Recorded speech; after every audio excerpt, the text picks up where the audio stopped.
안녕하세요.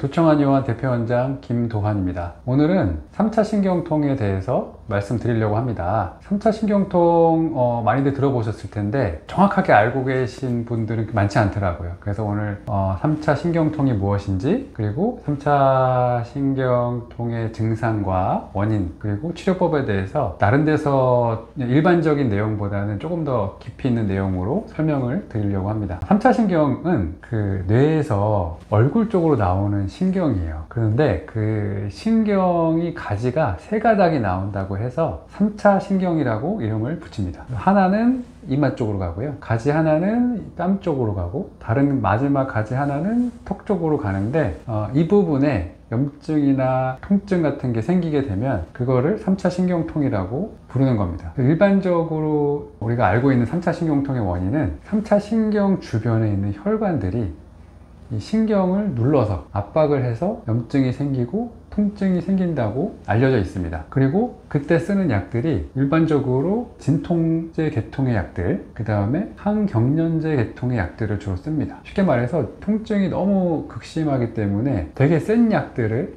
쓰게 되는데요. 문제는 이제 이런 약들에 대해서 환자분들이 좀 잘 알고 어떤 이 약의 효과가 뭔지, 이 약의 부작용이 뭔지, 도대체 어떻게 해서 이 약이 통증을 완화시키는 건지를 알고 좀 복용을 하시면 괜찮은데, 이런 기본적인 내용들을 잘 모른 채로 당장 급한 불을 끄겠다는 마음으로 계속 그 약을 먹다 보면 약을 계속 먹게 되고, 그러면 그 약의 내성이라든지 부작용 때문에 더 고생하시는 경우들이 많이 있습니다. 우선 3차 신경통의 증상을 말씀드려 볼 텐데요. 이 턱 주위로 굉장히 심한 통증이 생깁니다. 환자분들의 표현에 빌리면 막 전기가 오는 듯한 찌릿찌릿한 통증이 계속되는 건 아니고 있다가 없다가 간헐적으로 생겼다가 없어졌다를 반복하게 되는데요. 이 문제는 이 턱 쪽이다 보니까 우리가 어떤 식사를 할 때라든지, 아니면 뭐 세수를 할 때라든지, 면도를 할 때라든지, 화장할 때라든지, 이런 경우에 일상적인 이런 생활들이 이 통증 때문에 잘 안 되는 경우들이 많습니다. 그리고 이제 한의학적으로 봤을 때는 이게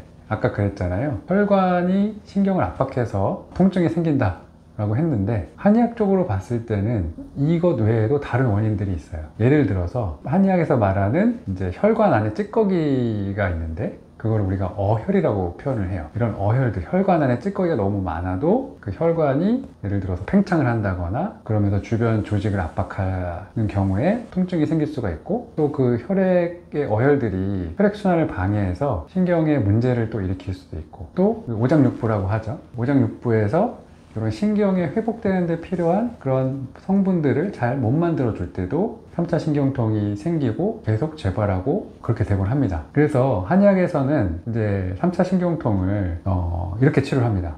양방에서는 주로 통증을 억제하는 쪽으로, 완화시키는 쪽으로 약이 개발이 됐는데, 여기에 문제는 근본적으로 통증이 생기지 않게끔, 염증이 생기지 않게끔 하는 것이 아니라 기본적으로 올라온 그런 통증과 염증을 약을 써서 가라앉히는 쪽으로 치료를 하고 있어요. 그러니까 당연히 한계가 있죠. 올라오지 않게끔 해서 약을 끊게 만들어야 되는데, 그것보다는 일단 아프면 그걸 어떻게 완화할까 쪽으로 약이 개발이 되고 수술이 개발이 되고 했기 때문에 잘 낫지가 않는 거죠. 근데 한방 치료는 이제 아까 말한 그런 어혈이라든지, 어혈을 없애서 혈액순환이 잘 되게 한다든지, 몸에 안 좋은 부분들을 개선해서 신경이 회복하는 데 필요한 그러한 뭐 에너지라든지 혈액을 만들어 준다든지, 이런 과정을 통해서 그 3차 신경의 염증이라든지 손상된 부위들이 새로 살아날 수 있게끔 그렇게 도와주게 됩니다. 그래서 치료가 조금 시간은 걸리지만 어떻게 보면 뿌리부터 치료하는 치료이기 때문에 근본적인 치료라고 말씀드릴 수가 있습니다. 그래서 이제 3차 신경통 때문에 너무 많이 고생을 했다,